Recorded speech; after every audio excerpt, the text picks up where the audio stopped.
एक गांव में एक परिवार रहता था जिसमें दो भाई रंजन और सज्जन थे। दोनों भाई अपने अपने खेतों में काम करते थे।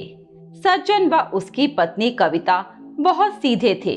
वह अपने बड़े भाई रंजन व भाभी संध्या का बहुत सम्मान करते थे।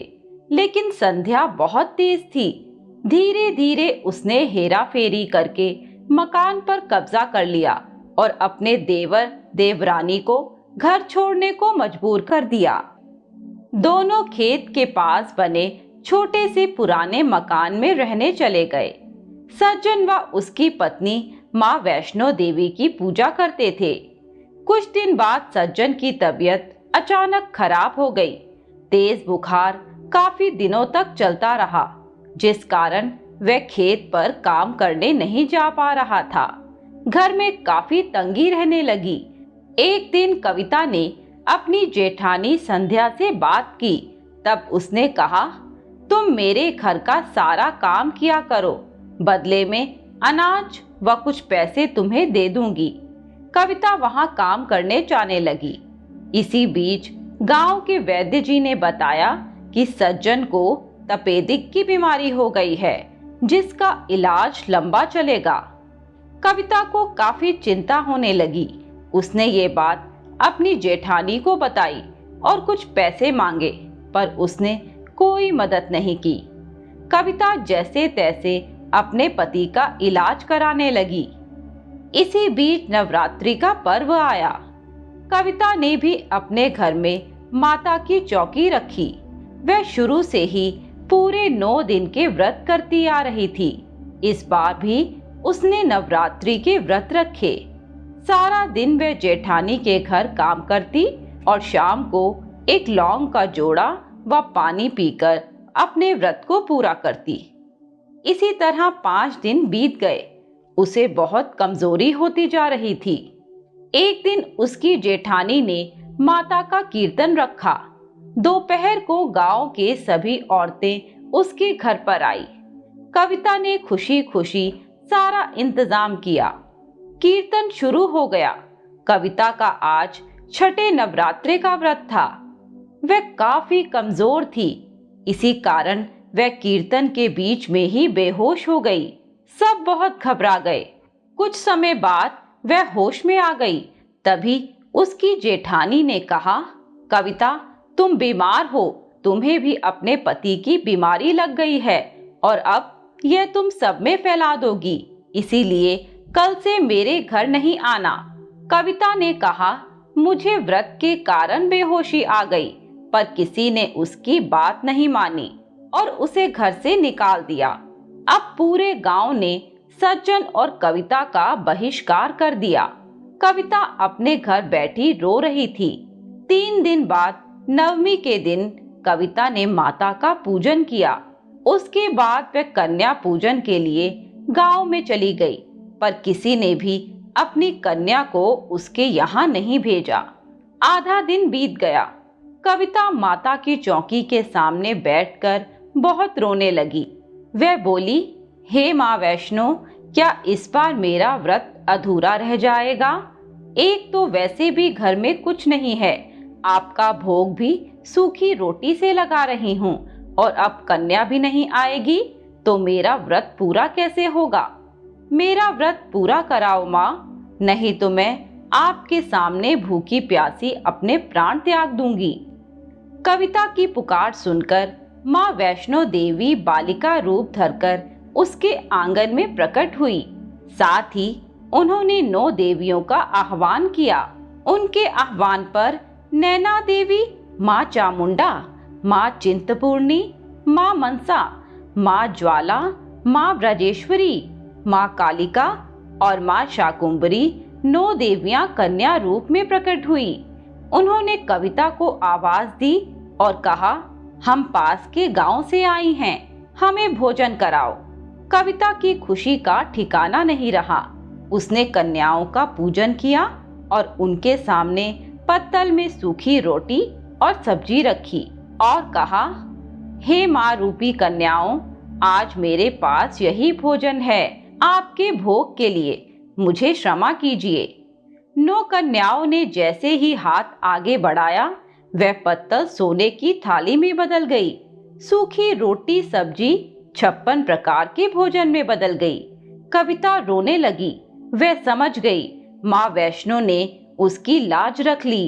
यह चमत्कार उन्होंने ही किया। कन्याओं ने भोजन किया और कहा, अब अपने पति को बुलाओ। कविता ने कहा, वह बहुत बीमार हैं, उठ भी नहीं सकते। इस पर 9 कन्याएं हंसने लगी। तभी सज्जन बिल्कुल ठीक होकर सामने आकर खड़ा हो गया। दोनों ने कन्याओं के पैर पकड़े। तभी 9 कन्याएं 9 देवियों के रूप में प्रकट हुई और कहा, आज तुम्हारे यहाँ स्वयं माता भोग लगाने आई है। अब यहाँ कभी किसी चीज की कमी नहीं रहेगी। तुम्हारे भंडार हमेशा भरे रहेंगे। यह कहकर 9 देवियां अंतर्ध्यान हो गई। उसी समय उनका पुराना घर सुंदर महल बन गया। गांव वाले यह देखकर उनके घर आए। दोनों से क्षमा मांगी। रंजन व संध्या ने भी माफी मांगी और इस प्रकार पूरा गांव माँ के गुणगान करने लगा। पूनम एक गांव में अपनी माँ तपस्या के साथ रहती थी। पूनम के पिता का स्वर्गवास हो गया था। दोनों माँ और बेटी माँ दुर्गा की पूजा किया करती। तपस्या गांव के घरों में काम करती थी और पूनम घर का काम करती थी। एक दिन तपस्या काम से वापस आ रही थी। तभी रास्ते में उसे गांव का जमींदार मिला।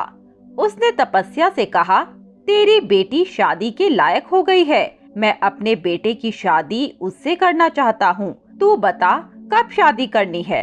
तपस्या कहती है, मेरी बेटी समझदार और हर काम में होशियार है और पूरा गांव जानता है तुम्हारा बेटा बचपन से पागल है, उससे कौन शादी करेगा। जमींदार गुस्से में कहता है, अच्छा इतना घमंड। अगर 15 दिन में तूने मेरी बात नहीं मानी तो तेरी बेटी को घर से उठवाकर जबरदस्ती अपने बेटे से शादी करवा दूंगा। यह सुनकर तपस्या डर जाती है और रोते हुए घर पहुंचती है। पूनम अपनी माँ को रोते देखती है तो पूछती है, माँ क्या बात है, तुम रो क्यों रही हो। तपस्या उसे सारी बात बता देती है। यह सुनकर पूनम कहती है, माँ तुम चिंता मत करो, माँ दुर्गा सब ठीक कर देंगी। मुझे माँ दुर्गा पर अटूट विश्वास है, वह अवश्य हमारी रक्षा करेंगी। इसी तरह कुछ दिन और बीत जाते हैं। धीरे धीरे 15 दिन पूरे होने वाले होते हैं। तपस्या को जमींदार की बात याद थी, इसीलिए वह परेशान रहने लगी। एक दिन रात को पूनम को सपने में माँ दुर्गा ने दर्शन दिए और कहा, बेटी मैं तेरी पूजा से बहुत प्रसन्न हूँ। तेरी रक्षा के लिए मैं अपने सेवक वीर हनुमान को भेज रही हूँ। अब तुझे चिंता करने की कोई आवश्यकता नहीं है। पूनम सुबह उठती है, तब तक तपस्या काम पर चली जाती है। पूनम उसे कुछ पता नहीं पाती। शाम को जब तपस्या वापस आती है, पूनम उससे बात करने लगती है। तभी दरवाजे पर दस्तक होती है। तपस्या दरवाजा खोलती है तो सामने जमींदार खड़ा था। तपस्या डर जाती है। जमींदार उससे कहता है, मैंने कहा था अपनी बेटी को तैयार रखना, कल इसकी शादी है। अगर तुम दोनों कल मंडप पे नहीं पहुंची तो अच्छा नहीं होगा। ये कहकर वह चला गया। तपस्या रात भर रोती रही। पूनम ने उसे चुप कराने की बहुत कोशिश की, लेकिन वह रात भर डर के कारण सो न सकी। सुबह के समय तपस्या सो गई। तभी किसी ने दरवाजा खटखटाया। तपस्या ने डरते डरते दरवाजा खोला। सामने एक पहलवान हाथ में गदा लिए खड़ा था। तपस्या डर गई। उसने सोचा, जरूर इसे जमींदार ने भेजा होगा। उस पहलवान ने कहा, माँ जी मैं दूर गांव से आया हूँ। इस गांव में दंगल होने वाला है। क्या मैं कुछ दिन आपके घर के बाहर जो खाली जगह है वहाँ रह सकता हूँ? तपस्या ने कहा, हाँ बेटा रुक जाओ, जहाँ तुम्हारा मन करे रह लेना। तुम्हारा नाम क्या है? पहलवान ने कहा, माँ जी मेरा नाम बजरंगी है, लेकिन आप कुछ परेशान दिख रही हैं, क्या बात है? तपस्या ने रोते हुए उसे सारी बात बता दी। तब बजरंगी ने कहा, आपने मुझे आश्रय दिया है। आपकी बेटी मेरी बहन है। आप चिंता न करें। आज से इस घर की ओर कोई आंख उठाकर भी नहीं देख सकता। यह सुनकर तपस्या के मन को बहुत शांति मिली। उसने घर में जाकर पूनम को सारी बात बताई। तब पूनम ने कहा, माँ, मैं आपको यही तो बता रही थी। माँ दुर्गा ने इन्हें हमारी रक्षा के लिए भेजा है। मुझे सपने में माँ ने सब बता दिया था। तपस्या उसकी बात सुनकर हंसने लगी। कुछ देर बाद जमींदार वहाँ आया और उसने कहा, अरे मैंने कहा था अपनी बेटी को तैयार करके मंडप पे ले आना। तू अभी तक यहीं बैठी है? तभी बजरंगी ने कहा, जमींदार अपनी खैरियत चाहता है तो यहाँ से चला जा। ये मेरी बहन है, किसी पागल से शादी नहीं करेगी। जमींदार बजरंगी को देखकर डर गया और बोला, तू कहाँ से आ गया? यह दोनों तो अकेली रहती थी। बजरंगी ने कहा, भाग जा यहाँ से। अब मैं हमेशा यहीं रहूंगा और अगर तू इन्हें परेशान करेगा तो तुझे मार मार के गांव से भगा दूंगा। जमींदार डर के भाग गया। बजरंगी कुछ दिन वहीं घर के बाहर रहने लगा। कुछ दिन बाद बजरंगी ने कहा, माँ जी, अब वह जमींदार कभी नहीं आएगा। मैं चलता हूँ, मेरा काम पूरा हो गया। तपस्या ने कहा, लेकिन तुम तो दंगल के लिए आए थे। तभी वे पहलवान रूप बदलकर हनुमान जी के रूप में प्रकट हो गए। उन्होंने कहा, आप दोनों की रक्षा के लिए माँ दुर्गा ने मुझे भेजा था। आज से आप जब भी मुझे याद करेंगी, मैं तुम्हारी रक्षा करूंगा। ये कहकर हनुमान जी अंतर्ध्यान हो गए। माँ दुर्गा के आशीर्वाद से तपस्या ने अच्छा सा लड़का देखकर पूनम का विवाह कर दिया। जय जय वीर हनुमान जी महाराज। इसी प्रकार अपने भक्तों की रक्षा करना। मित्रों, आपको ये वीडियो अच्छी लगी हो तो इसे अपने मित्रों के साथ भी शेयर करें और हमारे चैनल कथा अमृत को सब्सक्राइब करें।